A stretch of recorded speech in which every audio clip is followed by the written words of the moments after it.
Humanos! Estamos novamente no Humanos Cast, recebendo um humano que veio de Guadalupe para lateral à liderança. O meu amigo, meu irmão de montanha, vocês vão entender daqui a pouco o porquê, Jorginho. Prazerzão, Renatão. Que Deus te isso, abençoe, meu cara. irmão. Obrigado, Jorginho. Prazer estar aqui contigo. Uma alegria enorme saber que o Jorginho hoje é meu irmão em Cristo. Hoje para você que tá da década de 90 para cá, né? Porque o Atletas de Cristo, o movimento que talvez tenha há muito tempo mostrado além muros da igreja, pessoas temente a Deus, começou lá atrás. Isso. Daqui a pouco a gente vai falar disso Beleza. também. Mas, Jorginho, queria que você falasse quem foi seu melhor amigo em Guadalupe, rapaz. Bem, prazerzão estar aqui contigo, Renato, no Humanos Cast. Coisa linda. Humanos são gente, né? Humanos. Isso é bom demais. Eu tive três melhores amigos ali. Eu seria injusto se eu não citasse esses três. Primeiro, o Catanha, Antônio Carlos, o nome dele, apelido Catanha, foi o cara que me amou como um filho, né? Já que meu pai morreu, eu tinha 10 anos de idade, não recebi tanto carinho assim do meu pai, né? Qual o Pelo nome menos dele? Do pai? meu pai era Jaime. Jaime, seu Jaime. E o Catanha foi pra mim aquela pessoa, foi o meu mentor, sabe, meu treinador, foi o primeiro clube ali organizadinho, né, mesmo de pelada ali, mas que eu joguei, comecei a dar os meus primeiros passos no futebol. Mas ele morreu muito cedo, né? Eu comecei com a amizade logo depois de meu pai ter morrido, com 10 anos de idade, com 13 anos. Quando eu estava com 13 anos, ele morreu, ele tinha 33 anos. O Daniel também é um amigo que eu tenho até hoje. A gente é muito amigo, muito irmão. E o Carlinhos, que foi um grande amigo que eu perdi ah, ano retrasado, na realidade. Esse ano vai para 2 anos aí da perda O dele. Catanha era mais velho que você. O Catanha era mais velho Os que outros eu. da sua faixa etária. Eu tinha 10 anos e o Catanha, quer dizer, 13 anos, o Catanha morreu com 33. O Daniel, eu tô com 60, o Daniel deve ter 62, por aí. E o Carlinhos hoje estaria com 61, um ano mais velho. Carlinhos foi muito duro. A perda dele, um grande irmão, teve com aneurisma, então morreu muito rápido. Ele morreu um ano retrasado, como eu falei. E esses caras marcaram a minha vida, naturalmente, né? Ficou uma amizade para sempre. Que bom que pelo menos aí o Carlinhos, pelo menos de conhecimento que eu tenho, é o meu irmão em Cristo também, então a gente vai se encontrar na eternidade. E essa infância em Guadalupe, como é que foi? Guadalupe era o que é hoje. Dá uma situada, tem pessoas do mundo Aham. inteiro que vão querer te ouvir. É. Dá uma situada aqui no Rio de Janeiro, onde é Guadalupe? Não, tudo mudou, né? O Rio de Janeiro tudo mudou. Claro, a gente nunca teve uma tranquilidade no Rio de Janeiro, aquela que era super paz, mas Guadalupe, aquele local ali onde que eu morava, no Complexo do Muquiço, eu morava no Minhocão 19.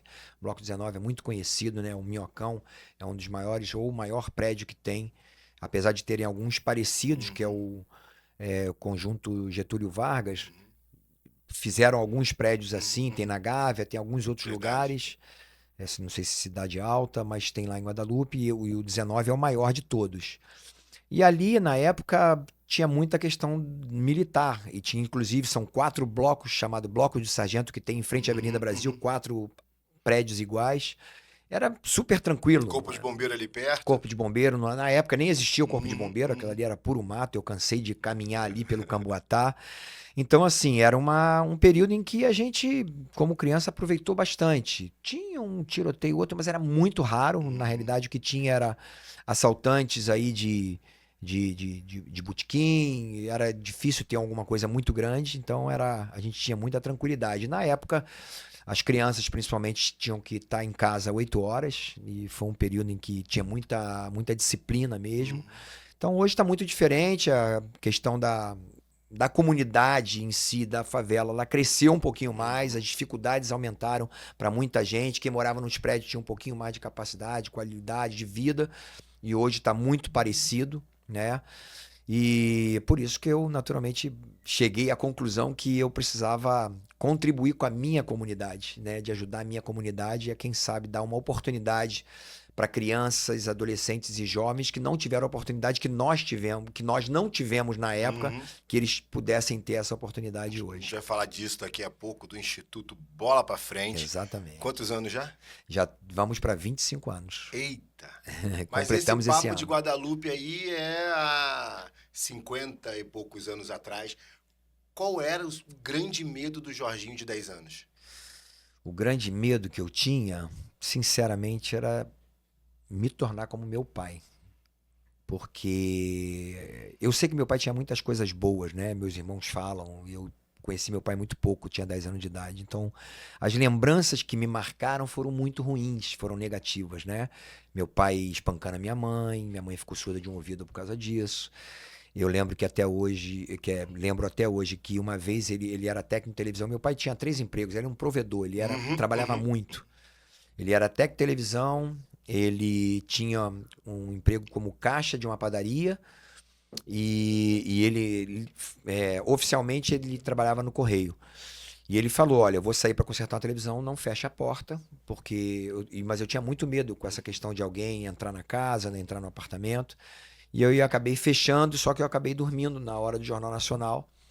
E ele batendo, batendo, batendo. E eu lembro até hoje que tinha uma janelinha na porta da minha casa. Tinha uma janelinha, ele quebrou aquilo ali. Quando eu fui, ele conseguiu abrir a porta, né, quebrando Uhum. essa janelinha, que conseguiu a porta ali por dentro. E eu tomei um socão, cara. Então, assim, o que eu pensava quando criança, que eu queria realmente formar uma família, ter uma família diferente. Uhum. E por incrível que pareça, tinha uma família na minha entrada que tinha essa amizade. Era uma única família cristã que tinha em todo o blog, em todo o prédio. E era a única família da Assembleia de Deus que tinha ali os meus amigos, chamado Bia, Ismael. E eu achava maravilhoso o que acontecia com a vida dele. Apesar de encarnar um pouquinho, né? Na Uhum. época a gente não tinha É essa normal. sabedoria, mas eles iam para a igreja todos os domingos, todo mundo de terninho, mas abraçados juntos, dando as mãos e tal, e voltavam para casa e estavam juntos. E eu falava assim: caraca, um dia eu quero ter uma família assim. Então esse era o meu sonho, era o meu medo e ao mesmo tempo um sonho para mim, de formar uma família desse jeito. Que bárbaro. E daí pro América, quem te levou? Qual foi a Uhum. inspiração? Foi o primeiro clube mesmo? Foi. Ou. E aí?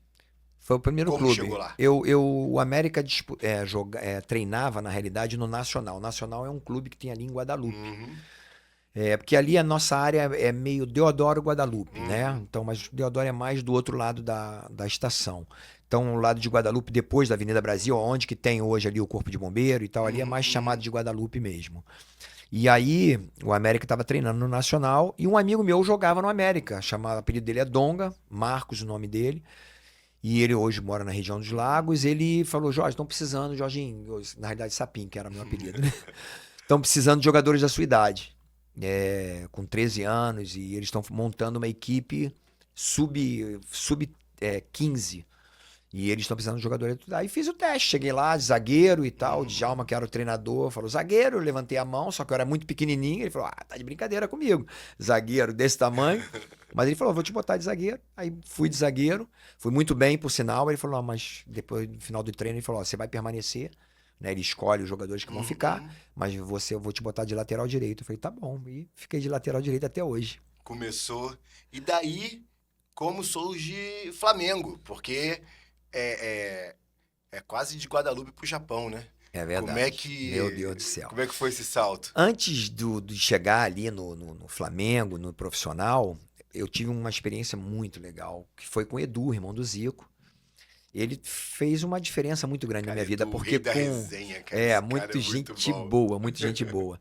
Eu tava com 17 anos, eu tinha acabado de estourar a idade Uhum. para os juniores, saindo do juvenil, Uhum. que é o sub-17 para o sub-20 ou sub-18 pro sub-20, que eu ia completar 18 anos, já estava no sub-20 e eu estava na lista de dispensa. Eu e Uhum. um monte de moleques, ficariam 3 jogadores, que eram os 3 melhores do time.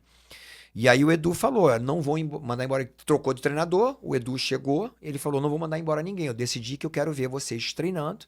E aí ele perguntou pra mim, foi perguntando pra todo mundo, perguntou pra mim, falou, qual é o teu nome? Eu falei, meu nome é Jorge, mas meu apelido é Gigante. Já tinha saído de Sapinho pra Gigante. Saí primeiro Barato em Cascadura, Sapinho, Guadalupe, Gigante no América. Eu falei, não, meu apelido é Gigante. Aí ele falou, tá de brincadeira comigo, né? Gigante com esse tamanho, continuava pequenininho ainda. E foi ele que falou, então é melhor ficar Jorginho, que fica muito mais fácil, né? E ele falou, joga de quê? Eu falei, eu jogo de lateral direito, jogo de lateral esquerdo, mas se você precisar, eu comecei como zagueiro. Ele falou, gostei, garoto, eu vou te botar nas 3 posições. Treinei nas 3 posições na semana toda, ele gostou muito e eu fiquei. Nesse mesmo ano, Renato, como é maravilhoso a gente persistir, acreditar no nosso potencial, no nosso sonho. No mesmo ano, em agosto, eu subi pro profissional junto com o Edu.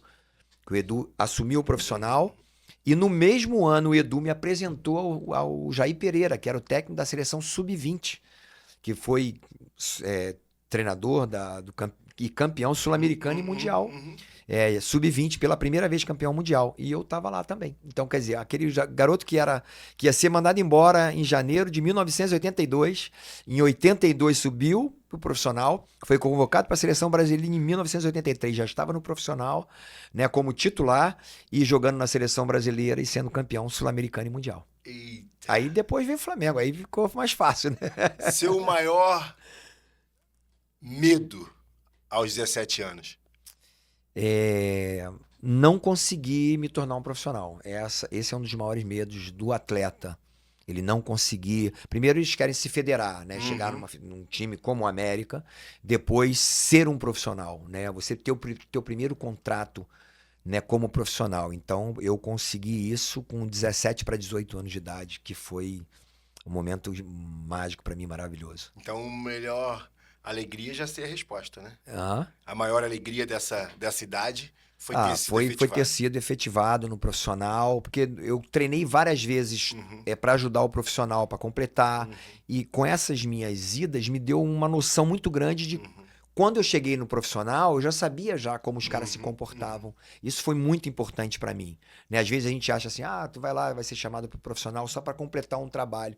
Aquilo ali era para mim uma grande honra de poder estar ali com os caras. Eu lembro que eu amaciava a chuteira dos caras e tudo, mas me deu uma noção de como eu devo me comportar quando eu chegar no profissional. Foi quando o Edu me chamou, em aproximadamente ali em agosto de 1982, foi quando eu fiquei direto no profissional. Eu sou de Nova Iguaçu.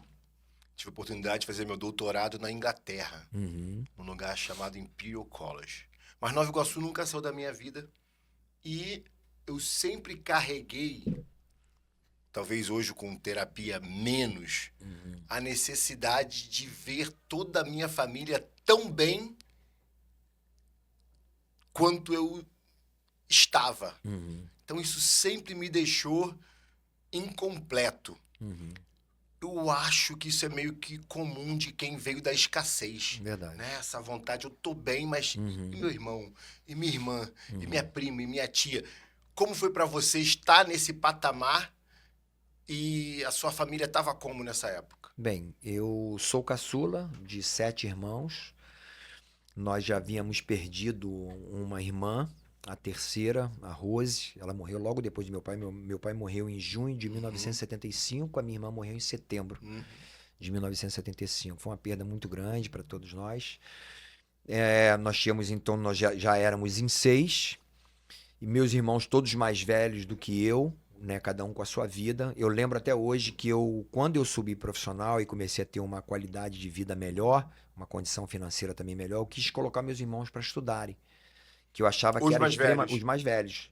Mas eles tomaram a decisão de, não, a gente já está velho, a gente não quer, a gente vai abrir um negócio e tal. Então, tentei várias coisas, ajudei, e principalmente os meus irmãos, as minhas irmãs, eu abri um buffet para elas, elas trabalharam e tal, mas a coisa acabou não decolando como elas imaginavam.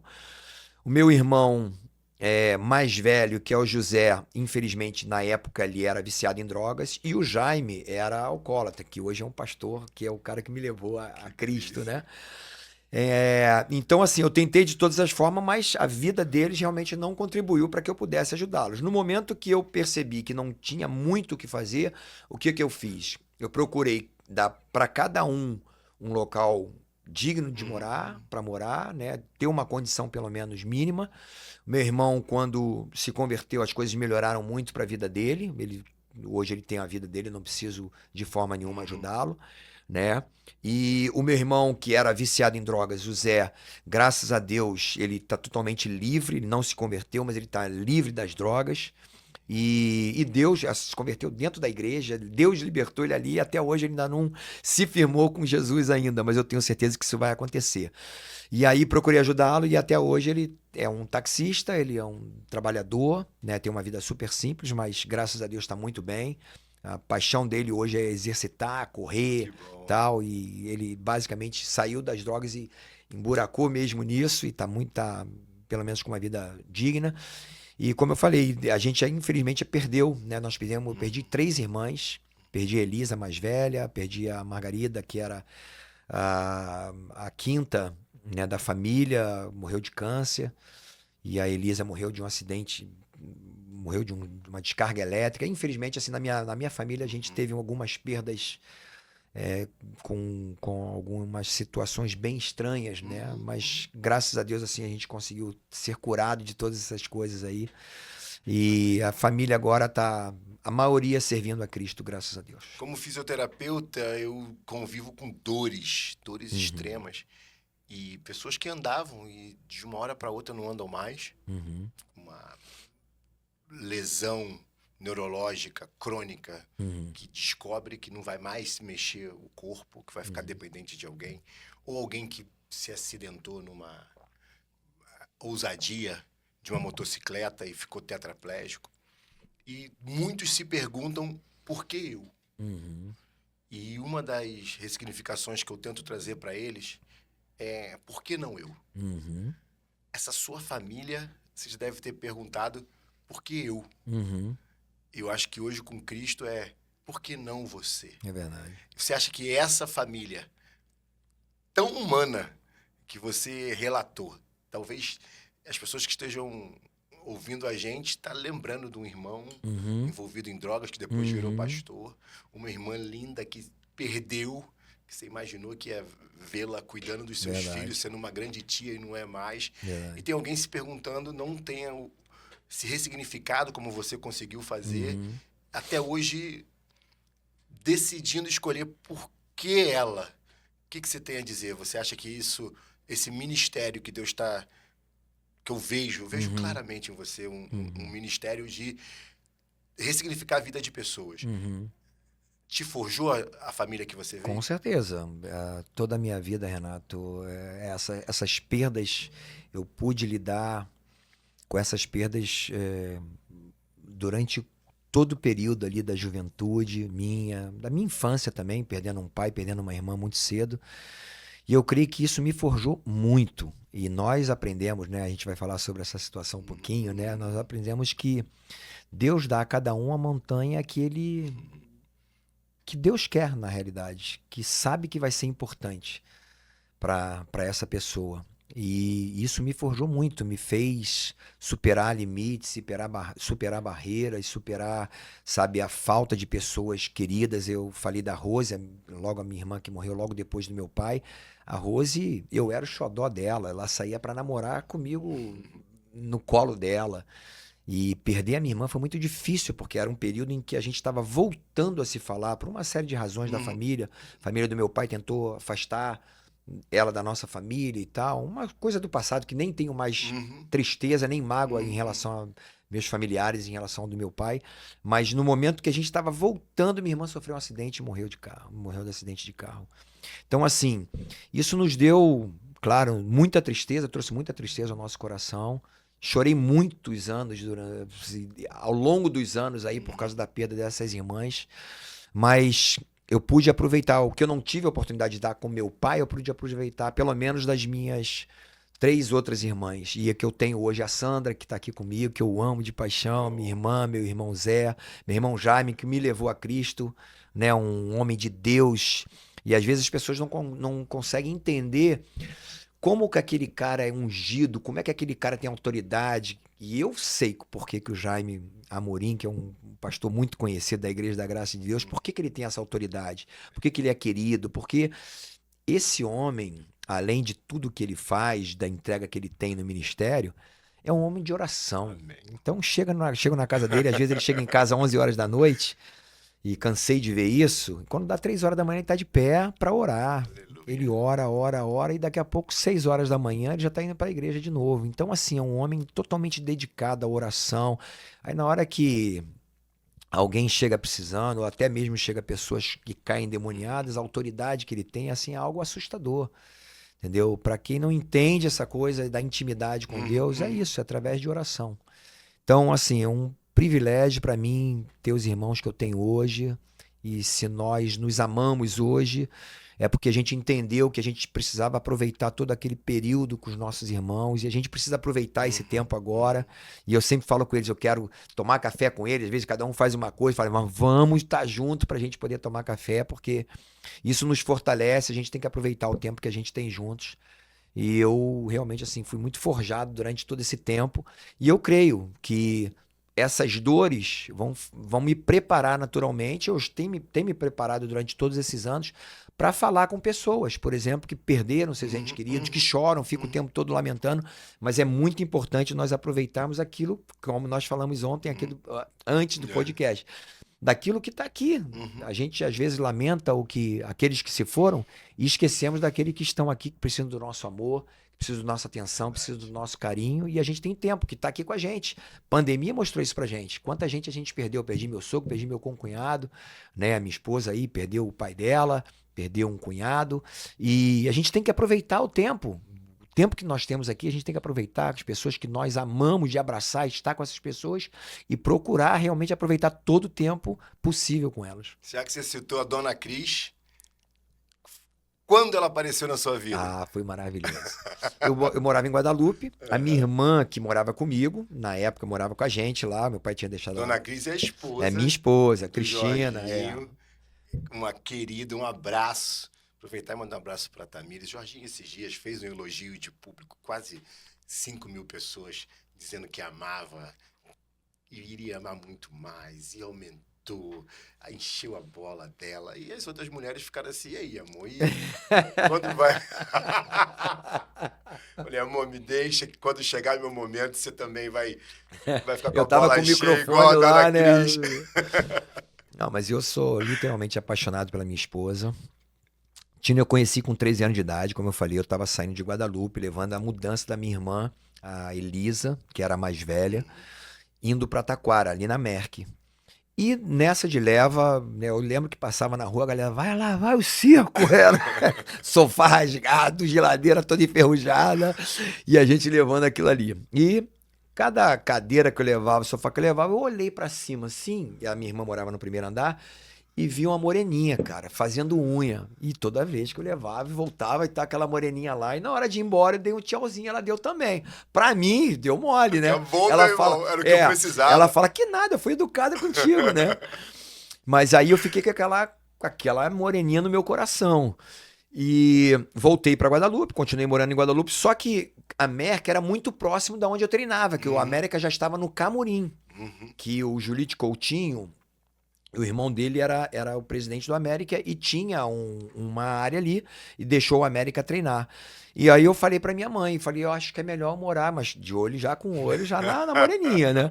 Eu acho que é melhor morar lá com a Elisa, porque lá eu fico muito mais perto, que eu tô na Taquara, é rapidinho ali pra ir pro Camurim, porque aqui é muito longe, eu tenho que pegar trem, depois pegar em Cascadura, ir muito longe. E minha mãe falou, não, pode ir pra lá, e fiquei morando então com a minha irmã, e aí fiquei amigo da Cristina e começamos a namorar. Isso aí em 1981. Quantos anos?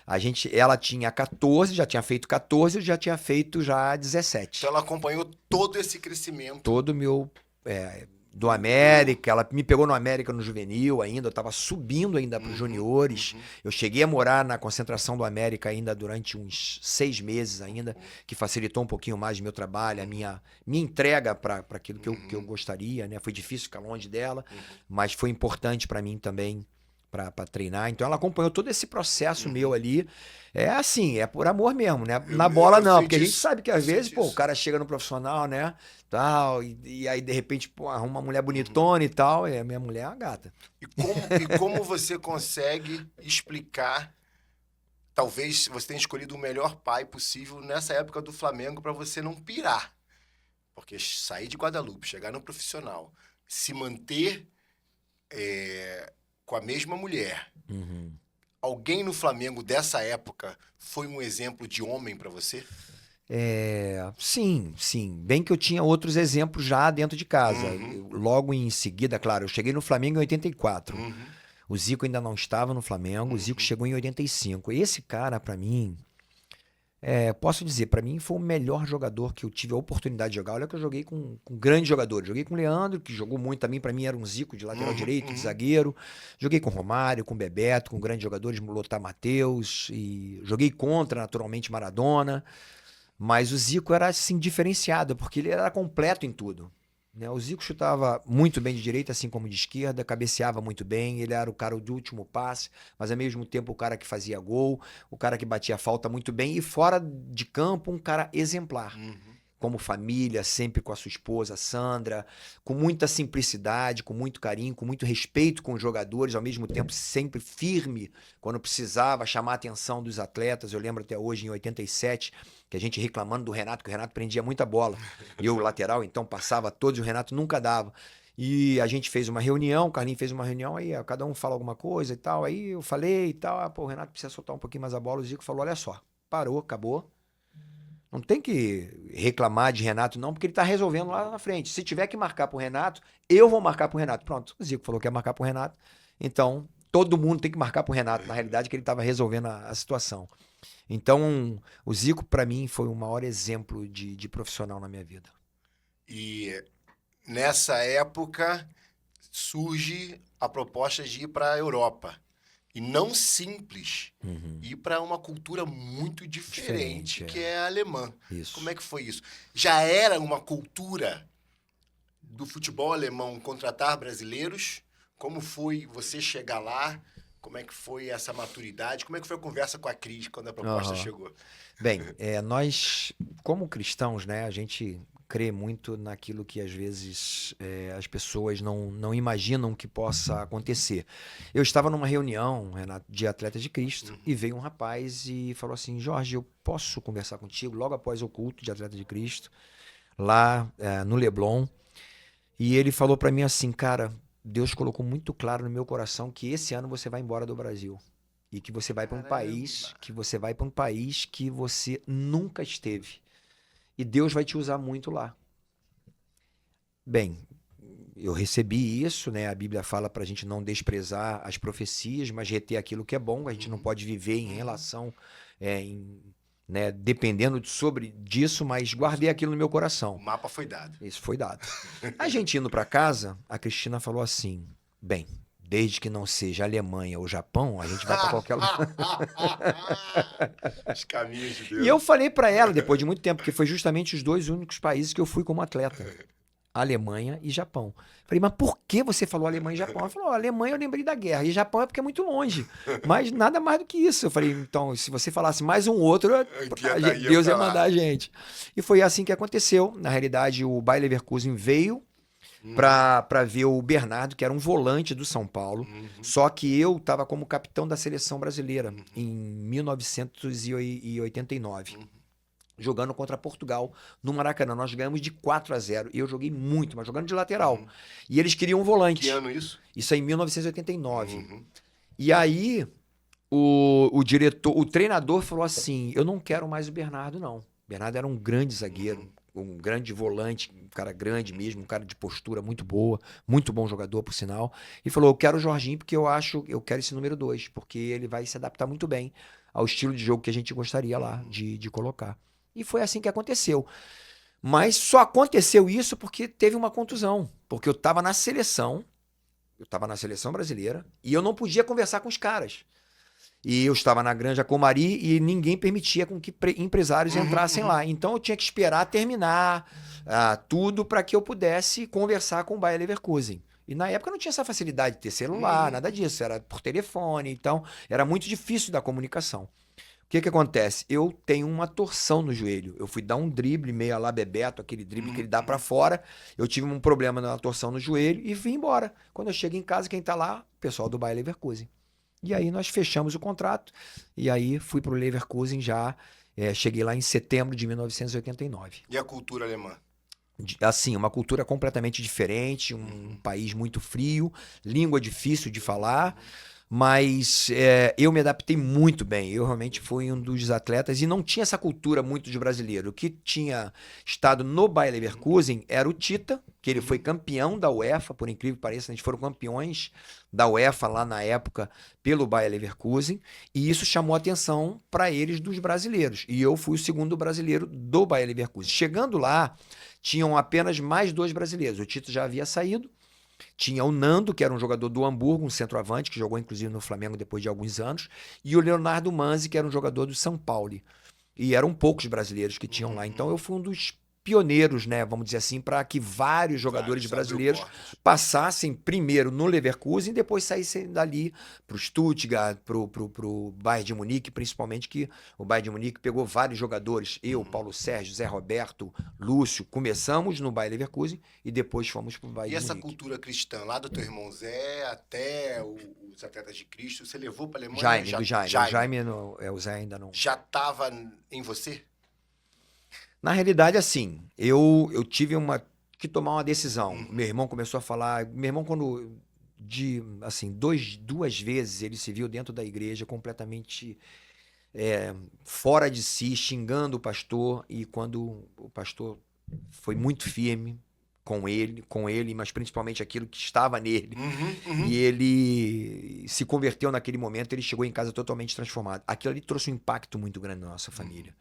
E ele começava a falar do amor de Deus pra gente, começou a falar Só que eu falei assim, Jaime, você precisava, você era alcoólatra, eu sou um cara gente boa pra caramba, legal, tal, sou treinado, sou atleta, entendeu? Tô bem, tô namorando, numa boa. E aí eu comecei a ter as minhas dificuldades, porque eu amava a Cristina, mas traía a Cristina. E eu não queria repetir a história do meu pai, que era uma história de violência, uma história de infidelidade, saindo com outra mulher. Quantas vezes meu pai abandonou a casa, abandonou os filhos e a esposa por causa de uma outra mulher. O medo de 10 anos estava voltando. Exatamente, estava voltando aquela mesma coisa. Eu não queria aquilo, mas eu estava indo no mesmo caminho. Foi quando meu irmão me ajudou. Ele falou, cara, você não vai conseguir se você não tiver Deus na sua vida, Deus no seu coração. E você pode ter certeza, no momento que você abrir o seu coração e fizer dele o teu Senhor e teu Salvador, você vai ter uma força diferente daquela que você tem humanamente falando. E foi o que aconteceu. Eu tomei uma decisão em 1º de junho de 1986, tomei uma decisão com Cristo na casa dele. Eu ajoelhei lá no pé do morro, lá em Pilares, e tomei uma decisão com Cristo. E de lá pra cá, graças a Deus, eu nunca mais saí com nenhuma outra mulher. Eita, nós! Jorginho, jogador raiz, uma liderança. Na década de 90, Jorginho, eu tinha 11 anos, né? Tava bem começando a ser apaixonado por futebol. E te vi na ascensão. Eu não vi o Leandro, vi você, né? O grande lateral da minha geração. Eu via teu tio quase todo dia. Meu tio Zé de Paula, querido Flamenguista roxo. E tava no auge ali. Ele tinha acesso aos jogadores. É verdade, batia papo. Cantava nos Atletas de Cristo, então ele tinha uma notoriedade enorme, ainda tem hoje. Então, a grande marca para mim, sua, é a década de 90, somente entre 90 e 94. Como foi construído para você ser eleito o melhor lateral das galáxias em 94, irmão? Como é que você carrega esse título e como foi chegar lá? Não, foi maravilhoso, maravilhosa a nossa conquista. Naturalmente, eu comecei a ser convocado em 87 para as Olimpíadas de 88. Logo depois ali eu já participava durante um bom tempo ali como jogador já da equipe principal da seleção brasileira. Então, tivemos uma perda, né, em 90. Isso doeu muito, mas essa experiência de uma perda fez esse grupo muito forte para 94, que tinham vários jogadores de 90, como o Ricardo Gomes, que acabou sendo cortado para 94, mas tinha Dunga, eu, Romário, Bebeto e tantos outros, Ricardo Rocha, tantos outros jogadores que participaram de 90 e sofreram em 90 e ficaram marcados como a Era Dunga, total. né? E em 94 a gente procurou fazer algumas coisas diferentes de 90 para que realmente a gente viu que deu errado, a gente falou, não vai acontecer mais para 94. Então, em 94 a gente conseguiu, Parreira e Zagallo conseguiram montar um grupo completamente comprometido realmente com o objetivo da seleção brasileira, totalmente desprovido de vaidade, mesmo sabendo que o atleta tem essas vaidades. Romário, por exemplo, chegou e falou, eu vou ser o melhor do mundo, eu vou ser o cara e tal. É o jeito dele, a gente, sou muito amigo do Romário, então posso falar sobre isso. É o jeito dele de ser assim mesmo, é um jeito ousado dele de ser, mas ali dentro ele era exatamente igual a qualquer atleta que não estava nem jogando, igual o Ronaldinho Fenômeno, por exemplo, que estava com 17 anos ali, que nem entrou em nenhum jogo. Então, assim, era completamente desprovido de vaidade e com um objetivo só. Para você ter ideia, Renato, nós fizemos 7 reuniões em cada jogo da Copa do Mundo. Para quê? Para decidir se a gente tinha qualquer tipo de problema, qualquer picuinha em relação um ao outro. Bebeto contra Romário, ou Dunga que tinha discutido alguma coisa, que o Dunga era aquele cara líder, que chegava junto mesmo. Então a gente entrava em campo com o coração e a mente completamente livre. Por quê? Porque a gente estava com um objetivo só. Tirava todas as vaidades, a gente não deixava ninguém entrar na concentração, era uma das coisas determinantes ali. Não ia entrar vídeo, não ia entrar nada, a gente não tinha as mídias sociais, então facilitou bastante. Então a gente montou um grupo realmente assim completamente comprometido com o objetivo final, que era ser campeão do mundo. Então para mim foi maravilhoso, eu fui escolhido, mesmo jogando apenas 4 jogos em 90, como o melhor lateral da Copa de 90. E em 94, naturalmente, jogando 7 jogos, apesar de eu ter me machucado no último jogo com 18 minutos, saí aos 22 minutos, mas eu fui considerado o melhor lateral, principalmente por causa dos cruzamentos, né? E pela forma de jogar, que muito ofensiva minha, mas muito consistente na marcação também. Então, para mim, é uma grande honra, um privilégio. Nesse período todo, ainda tive um outro prêmio que, para mim, fez uma grande diferença, principalmente na minha vida profissional, como antes de Cristo e depois de Cristo, depois do cristianismo, né? Porque antes eu era um jogador malicioso, meio maldoso, e quando eu me converti, me tornei um jogador muito leal, ao ponto de receber um prêmio chamado Fair Play da FIFA, de 1991. Então eu sou o único brasileiro que tem esse prêmio da FIFA, e para mim é um dos grandes títulos também, porque mostra a mudança que Deus pode fazer no coração do homem, de ser um atleta indisciplinado, tomando muitos cartões vermelhos e tal, e depois passar, mesmo sendo firme ainda, mesmo sendo depois de cristão, eu continuar sendo um jogador muito firme, porque era um lateral, eu tinha que marcar muito firme, mas um jogador leal. Então eu acho que é um título muito importante para mim também. Ali o Jorginho de 10 anos se encheu de orgulho, né? Muito. Eu consegui.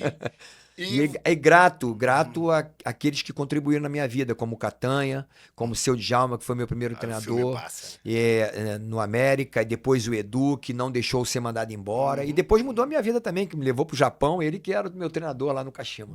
E essa transição da cultura alemã pro Japão que estava também começando, é normal você ser pioneiro em tudo? Aconteceu, né? Eu acho que Deus está me preparando para algo diferente e que talvez comece agora. É isso. Mas foi muito bom, porque eu estava já num período, já tinha ficado 6 anos na Alemanha, e eu acho que já era o momento realmente de uma mudança. A Alemanha é um futebol muito forte, é totalmente diferente do futebol que a Alemanha joga hoje, era um futebol mais duro, mais de bolas aéreas, mais de ligações diretas. Hoje é um futebol muito mais qualificado tecnicamente, mas era mais força física e tática. Então, assim, eu queria um desafio novo. E fui para o Japão basicamente para contribuir, assim como o Zico começou, que o Zico era o nosso diretor, né, do Kashima.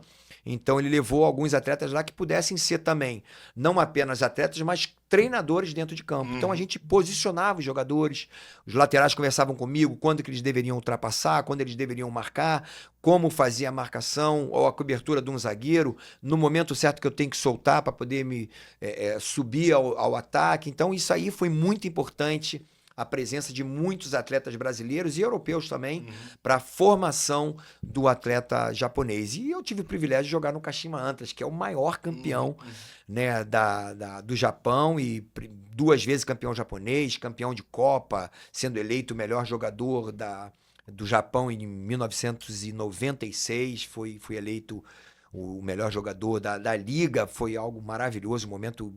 O lateral não está acostumado com isso, né? Não é comum. E eu estava lá como volante, então o volante não estava acostumado, normalmente é escolhido o meio atacante, o 10, o centroavante, então ser escolhido e poder contribuir até, porque eu ganhei um carrão conversível e tal, e peguei aquela oportunidade, vendi aquele carro e dei para o meu amigo pastor na África para que pudesse desenvolver o trabalho social Coisa dele. linda. Como foi essa transição? Foi aí? Foi antes do Jorginho jogador para o Jorginho treinador? Começou antes o embrião do treinador? Você já em campo, você já se via um dia na beirada? Eu não me vi assim, mas recordando o que aconteceu com a minha vida, eu percebo que assim já era um indício de que eu me tornaria um treinador. Por essa leitura tática, por entender que, por exemplo, eu tive uma vez um atrito com um treinador lá no Kashima mesmo, com o João Carlos, e eu reconheci o meu erro e fui pedir perdão para ele, pedir desculpa pela minha colocação, pela minha forma de lidar com ele, porque eu sabia da autoridade dele, da hierarquia que eu tinha que estar submisso. Então, tudo isso, eu voltando atrás, dá para entender que eu estava nesse caminho. Mas eu sempre pensei o seguinte, cara, quando eu parar de jogar futebol, eu não quero ser treinador, porque senão eu vou ter a mesma vida e final de semana. E hoje, olhando realmente a vida de treinador, é uma doideira. Vida de treinador é uma responsabilidade muito grande. É assim, maravilhoso quando você vê o teu time jogando da forma como você treinou, você organizando uma bola parada, por exemplo, você faz uma organização tática ali, ou uma jogada ensaiada de bola parada e as coisas dão certo, é maravilhoso. Mas a minha carreira como treinador não tem sido de tão sucesso como foi de jogador.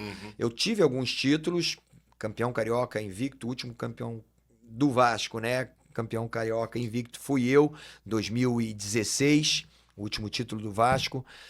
Fui campeão na Tailândia ano passado, fui campeão no Kashima, tive a oportunidade de subir 2 vezes o Vasco, uma vez o Curitiba. Tive algumas conquistas, mas não foi tão expressivo assim. Mas o mais legal assim da vida de treinador é que nós somos um líder. E nós somos chamados de professores, né? Nós somos professores da bola, do campo. E eu procurei aproveitar essa minha experiência de vida para fazer com que o meu atleta não fosse melhor apenas dentro de campo, mas fosse na sua vida.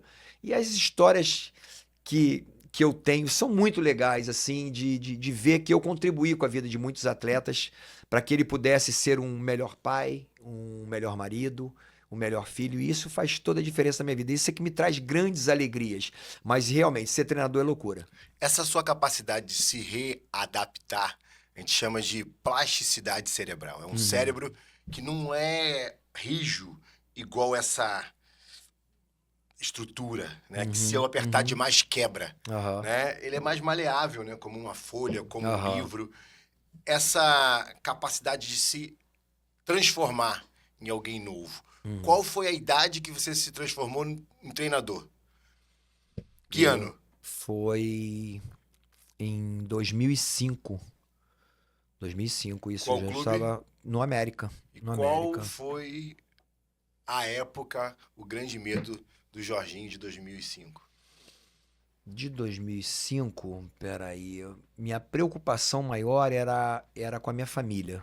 Porque essa carreira de treinador você solicita de você muito tempo, de cair de cabeça, de ficar focado naquilo ali. A minha preocupação Não era era mais justamente... financeira, não era mais se ia conseguir pagar a conta, esquece. tempo de qualidade com a família. Tempo de qualidade com a família. Essa era a minha preocupação e que é uma coisa que eu boto na balança hoje.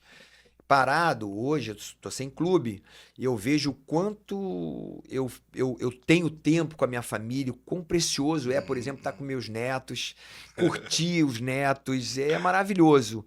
Então, assim, eu estou nesse momento mesmo de reflexão, e, cara, o que vale mais a pena?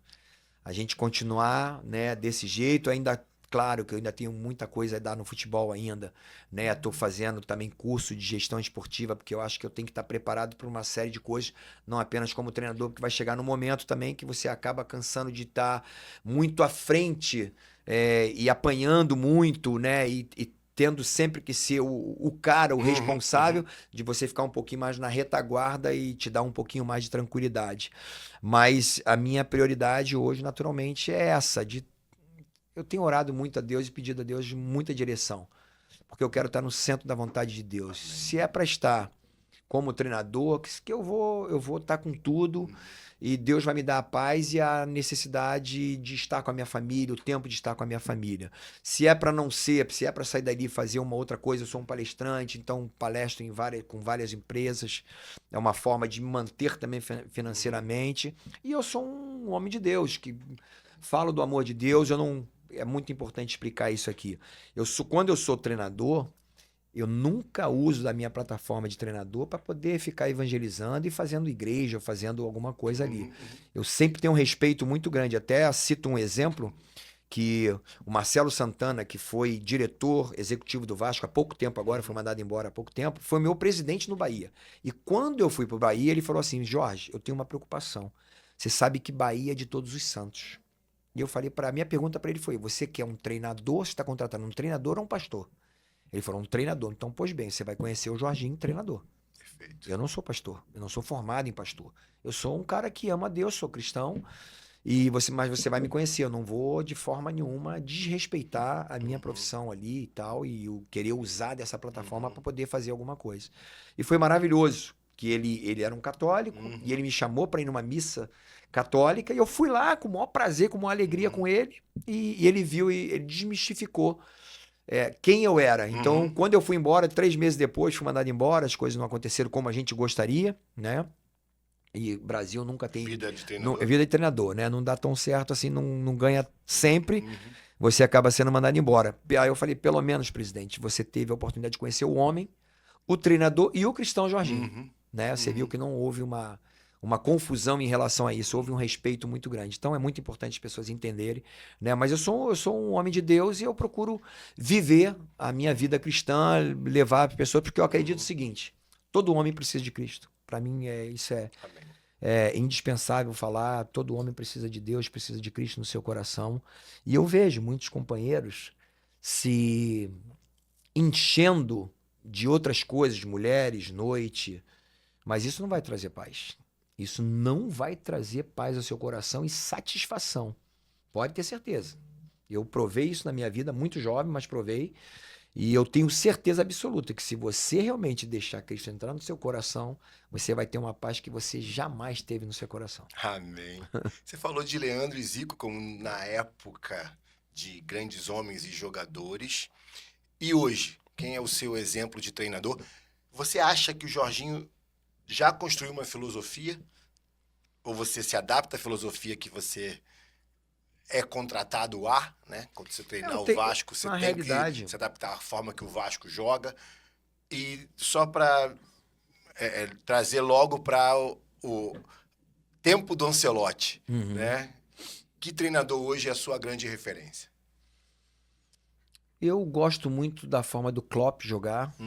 E eu acho que ele é um cara muito equilibrado. As equipes do Klopp sempre são muito fortes defensivamente, são criativas no meio-campo, são decisivas no ataque. É uma equipe que conseguia, na época dele do Liverpool, conseguia se adaptar muito bem como uma equipe que jogava, que a gente chama de um jogo apoiado, para as pessoas entenderem, meio estilo Diniz, com esse jogo curto, construindo gradativamente, pausadamente, em cada faixa, cada etapa do campo, primeira fase, segunda fase, terceira fase.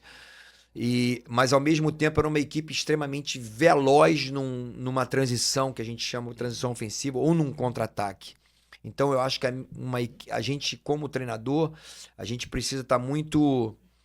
ter essas variações de táticas, porque se você está preso apenas a um sistema tático, por exemplo, num 4-2-3-1, ou num 4-4-2, ou num 3-5-2, e uma forma de jogar, uma equipe apenas reativa, não uma equipe realmente que propõe o jogo. Então, tudo depende do material que você tem em mãos, né? Se você tem uma equipe só para ter uma ideia, para o pessoal entender, se eu tenho 2 zagueiros rápidos, eu posso fazer uma marcação e tenho meu centroavante com qualidade, com capacidade física, os homens de frente com capacidade física de marcar linha alta, eu faço isso. Se eu não tenho, por exemplo, se eu não tenho os 2 zagueiros velozes, eu não faço uma marcação linha alta. Por quê? Porque automaticamente, se eu fizer essa marcação linha alta, as bolas vão entrar em profundidade e os meus zagueiros lentos vão automaticamente não conseguir ganhar na velocidade dos atacantes do adversário. Você tem a sua filosofia ideal, mas você sabe tirar o melhor do atleta que você tem. Eu acho que esse é o segredo, de você tirar o melhor, o potencial daquilo que você tem em mãos. Porque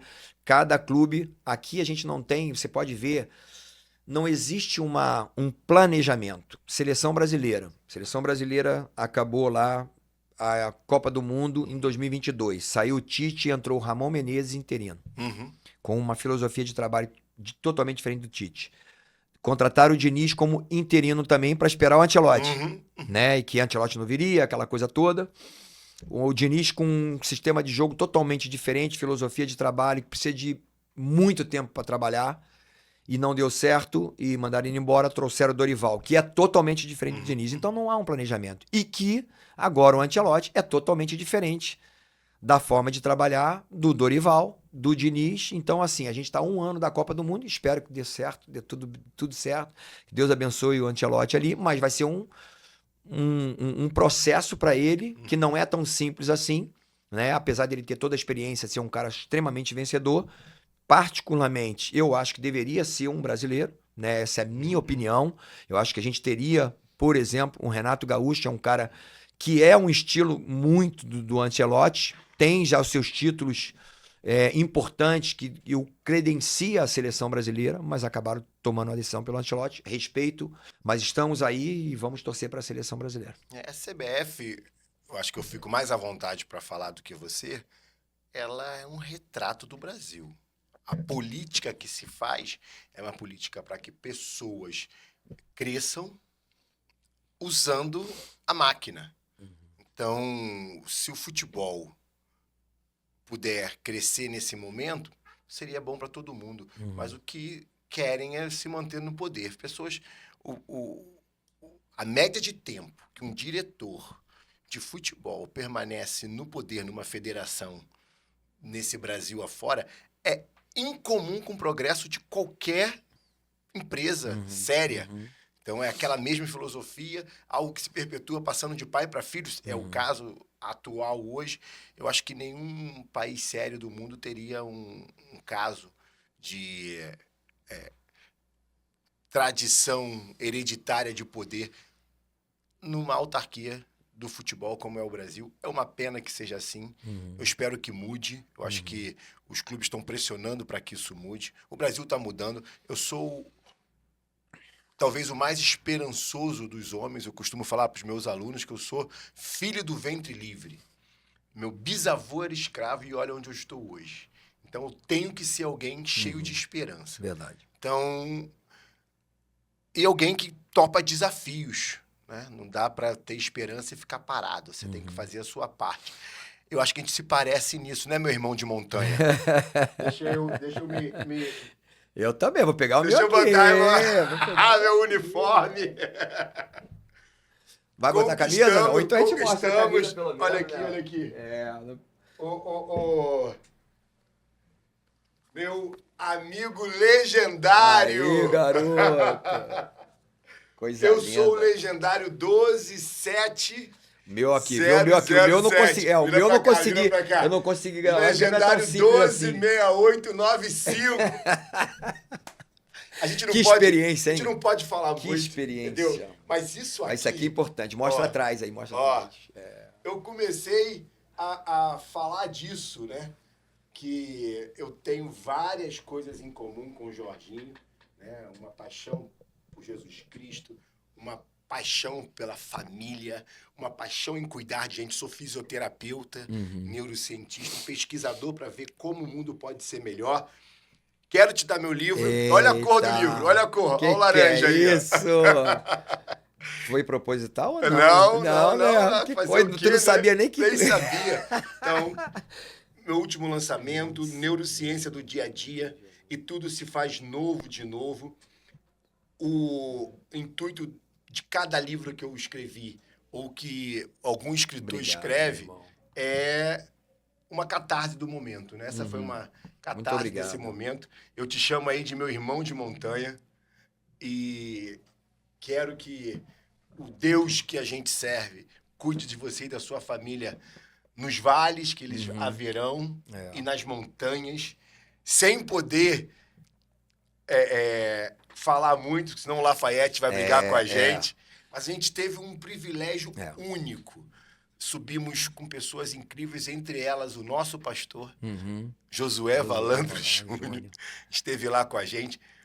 Conta um pouco dessa neuroplasticidade, essa sua capacidade de se submeter a desafio que você não precisava, irmão, de verdade. Quem olhava o Jorginho falava, o cara já tá pronto. Aparentemente não precisava. E você precisava. volta da montanha dizendo que foi um dos maiores desafios e um dos mais importantes da sua vida. Quem tá falando isso é o cara de Guadalupe que chegou ao patamar de ser o melhor lateral de uma Copa do Mundo. Falar que um encontro com homens de Deus foi talvez uma grande experiência para sua vida. Conta um pouquinho isso pra gente, sem contar tudo. Bem, foi, Renato, maravilhoso, você sabe. Eu já tô desde janeiro aí, né? Fiz a inscrição, fevereiro na realidade. E foi, para mim, um maior evento. E que não fique só nesse evento, né? A gente sabe que nós descemos a montanha e vamos ter que subir algumas montanhas e ultrapassar algumas barreiras na nossa vida. Mas foi um momento muito especial porque, como você falou, a Bíblia fala assim, aquele que está em pé, cuide para que não caia. Amém. Então a gente acha que a gente está preparado para uma série de momentos na nossa vida e que a gente não está. Sou convertido desde 86, então tenho muito tempo de convertido. Graças a Deus, amo a minha esposa. Mas como eu falei lá quando eu cheguei na igreja, eu quero amar mais, quero honrar mais, quero amar mais meus filhos, quero amar mais minha família e quero testemunhar mais ainda do amor de Deus, porque essa é a razão, a maior razão da minha vida. Sou treinador, né, palestro em empresas e tal, isso é muito bom.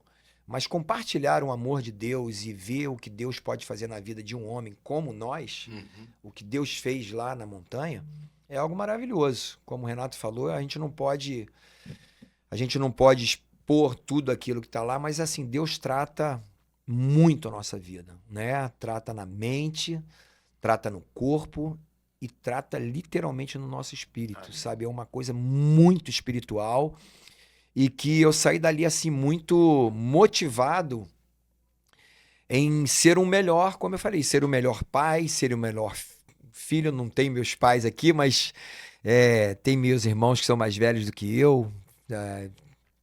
Amar a minha esposa, amar as pessoas que estão ao meu redor, ser um homem melhor, ser um treinador melhor, ser uma pessoa melhor, ser um cristão melhor, né? Então, trouxe um impacto muito grande na minha vida e que eu desejo muito que as pessoas possam entender e buscar isso também. Eu quero realmente motivar as pessoas a irem no Legendários, né? Porque pode ter certeza, não é simples, não é fácil, a gente passa sufoco. Tem hora que a gente até pensa em desistir, mas vale a pena. Porque no momento que você sai dali, você vê o quanto Deus te ama, o quanto Jesus sofreu por nós na cruz do Calvário.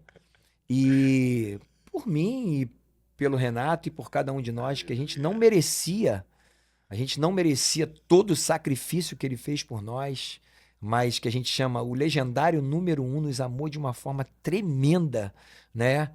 E participar desse momento ali, eu quero até expressar aqui a minha gratidão a todos os legendários que nos serviram, porque vocês foram impecáveis, assim, uma organização fantástica. E no lugar, meu irmão, a gente passou sufoco pra caramba, e vocês juntos com a gente, sabe? Mas assim, a organização de vocês, e desmistificar qualquer coisa, falaram que é caro pra cá, mentira, não é, não é. Pagamos R$1.000 e poucos, essa é a realidade. Não tem esse absurdo que o nego fala, não. Mas assim, forja o caráter do homem. Você precisa honrar, você que está nos vendo aqui, precisa honrar a sua esposa. né? Você precisa honrar os seus filhos, amar os seus filhos. Tá achando que você é apenas um provedor, que você vai trazer a grana para dentro de casa, colocar comida dentro de casa. Cara, tem muito mais do que isso. Então, nós somos literalmente moídos. Eu me senti moído ali. Moído mesmo, amassado, sabe? No meu ego. Eu que brinquei, a gente até brincou. Eu sou gordo, meu cabelo sempre. Eu fiquei com o meu cabelo todo pra frente, assim, sem tomar banho, tá? Ó, vou contar um bastidor aqui. Há uma premiação final, né? E não vou falar nem o nome dessa premiação, mas o mais preocupado com o cabelo foi eleito. E foi o Jorginho que foi unanimamente. Então, você acabou de falar desse amor de Jesus por nós, do quanto ele sofreu, do quanto ele nos quer bem. E é o AHU, né? É o A, o H e o U, amor, Exatamente. humildade e união. União. Jorginho, para encerrar, eu quero imaginar o quanto o Legendários vai fazer os meninos do Bola para Frente, que já são pessoas melhores desde que entraram no Instituto. Mas você acha que o que você aprendeu no Legendários vai poder fazer com que você seja uma forja melhor para esses meninos? E fala um pouquinho do Instituto Bola para Frente. Eu tenho a imagem aí de onde ele é e do antes e do depois. Eu acho que você consegue mostrar pra gente. Eu sei do amor que você tem por Muito essa grande. sua montanha aqui, irmão. É verdade. Que eu já subi e desci várias vezes. Já subiu e desceu. E hoje é a montanha de muita gente. Vários meninos tentaram e tentam ter uma transformação. Esse é o antes, né? Esse é o antes. Fala onde a gente tá vendo aí. Eu morava aqui, ó, pra vocês terem ideia. Eu morava aqui no 6º andar, 602. Aqui, com 11 anos de idade, eu sonhei que eu tinha construído a Disneylândia aqui. Então, desde os 11 anos de idade, eu sonhava em mudar essa história. Que bárbaro. Aí, eu varria dessa entrada aqui até aqui, 4 horas da manhã. Tinha medo de fantasma. Eu não conhecia. Você já tirava um Eu não cascalho conhecia da disso palavra, aí? já tirava. pagava Comecei, um picolé? meu pai morreu com 10 anos. Eu tinha 10 anos. Eu comecei a trabalhar justamente para ajudar minha mãe, para trazer um pãozinho. Eu lembro que sábado eu trazia pão, leite e manteiga CCPL para minha mãe. Ah, garoto. Coisa linda, muito Fruto do já seu trabalho. fruto do trabalho. E aí pode passar a próxima foto e ficou assim. Eu tinha tido a reforma, mas através da lei de incentivo ao esporte nós conseguimos. Eu gastei um bom dinheiro, um bom valor na época, mas aí ficou pequeno e agora a gente tem aí o Instituto Bola para Frente. Agradeço lá o Ministério de Esporte, na época ainda, né, ainda não estava esse governo, mas muito importante na nossa vida aí, construímos aqui é uma área que a gente ainda vai construir um ginásio, é uma área que ainda vai ser reformada, e aí a gente já trabalhou com mais de 15 mil crianças, então Legendários ajudou a forjar mais ainda o meu caráter, a minha humildade, a minha simplicidade, o meu amor pelas pessoas. A gente passa ali na montanha a valorizar as coisas mais simples da vida. Amém. De ter arroz e feijão para comer. Cama pra dormir. Cama para dormir. Olha, eu de cheguei ter em casa... Por incrível, de ter um vaso, Eu rapaziada. cheguei em casa, minha mole, esposa, não. ela inconscientemente foi decorando a casa de rosinhas, de coração e botou no vaso sanitário. Eu olhei na mesa, eu olhei no sofá, nada me emocionou tanto quando eu vi um vaso sanitário. Rafaete, foi só até aqui que a gente vai dar de spoiler. Jorginho, não tem como te agradecer, meu irmão de montanha. Caminhar com você e desfrutar o caminho juntos é um privilégio da minha vida. Que bom que o destino nos aproximou. Quero agradecer em nome dessas duas figuras queridas, Pastor Elmo e Pastor Josué Valandro Júnior, que foram instrumento para nossa reconexão. Verdade. Que eu não vou deixar você se afastar da minha vida. Não, de jeito nenhum. Eu não vou me afastar de jeito nenhum. Coladinho. Esse Tamo seu junto. brilho e o seu sorriso. Você deu seu testemunho, como foi difícil lá. Mas você não passou isso pra ninguém, irmão. Você tava num gás. E que eu falei, acabou, meu irmão. Eu vou. Olha como ele tá sorrindo nesse sofrimento. Eu tinha certeza que você estava sofrendo como eu estava sofrendo, mas você buscou a alegria, que é diferente de felicidade. Verdade. Felicidade é você ter a certeza que você está no lugar certo, na hora certa, com as pessoas certas. Ali eu não tinha nada dessa certeza, mas a gente sabia que Cristo estava no comando. Amém. E Ele é a nossa força. Amém. Que nos momentos mais difíceis da sua vida, você mantenha essa alegria. Amém. Saiba que esse farol tem iluminado muita gente e um desses humanos é Renata de Paula. Muito obrigado, meu irmão. Prazerzão, meu irmão. Que Deus te abençoe. Eu quero dizer que, como foi falado, o Legendários acrescentou muito na minha vida. Desejo que os meus educandos lá do Bola pra Frente, quem sabe um dia possam fazer o Legendários, mas pode ter certeza que vai ser uma contribuição muito grande através de mim, passar esse amor, essa união, essa simplicidade, humildade, né? Para a vida deles, os 15 mil que já passaram por lá, os que estão lá hoje, mais de 450 alunos que a gente tem ali, que possam entender que Deus os ama. Amém. Né? Que Deus, apesar das dificuldades que eles têm, eu também passei por isso, que eles podem ser vencedores, né? A grande dificuldade da criança, da comunidade, é que ela acredita que ela não tem valor, porque não tem valor às vezes para o cara do tráfico, não tem valor para a polícia que está chegando, não tem valor para as pessoas que passam, que acham que ela não tem valor, que não vai conseguir, que acreditavam que não, eu não poderia chegar em nenhum lugar. Mas o moleque da comunidade tem valor, pode ter certeza, e tem um futuro. Se você acreditar, trabalhar, buscar realmente em conhecimento, informação, cada vez mais é possível. E nós temos essa oportunidade através do Bola pra Frente. Então, fechando, meu irmão, muito bom te conhecer, muito bom estar contigo, e a gente vai estreitar cada vez mais essa amizade aí. Que E venham Deus mais te abençoe, montanhas, abençoe aí, tá? Humanos Cast. Esse foi mais um Humanos Cast, onde gente de verdade fala de dores, alegrias. Foi bom saber das suas dores. Legal. Foi bom Ore por ver. mim. Vamos ver se Jorginho, minha oração vai dobrar. E eu quero agora orar por você. Orar por tudo que é seu.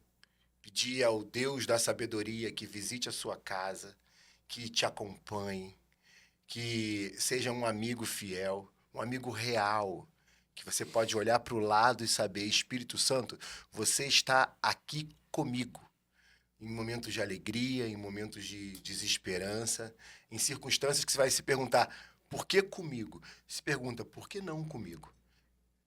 Essa sua dor de hoje é uma montanha. Você vai chegar no topo. E quando você chegar ao topo da montanha, você vai saber que valeu a pena. Mas você não vai chegar sozinho. Escolha muito bem com quem você vai escalar essa montanha. Haverá pessoas que vão dizer, é difícil demais. Você não vai conseguir. Haverá outros que falar, calma, eu vou na frente e te puxo. Então escolha quem vai te puxar. Esse é o Humanos Cast. Espero que você tenha aprendido demais com o Jorginho, de lateral à liderança. Até a próxima!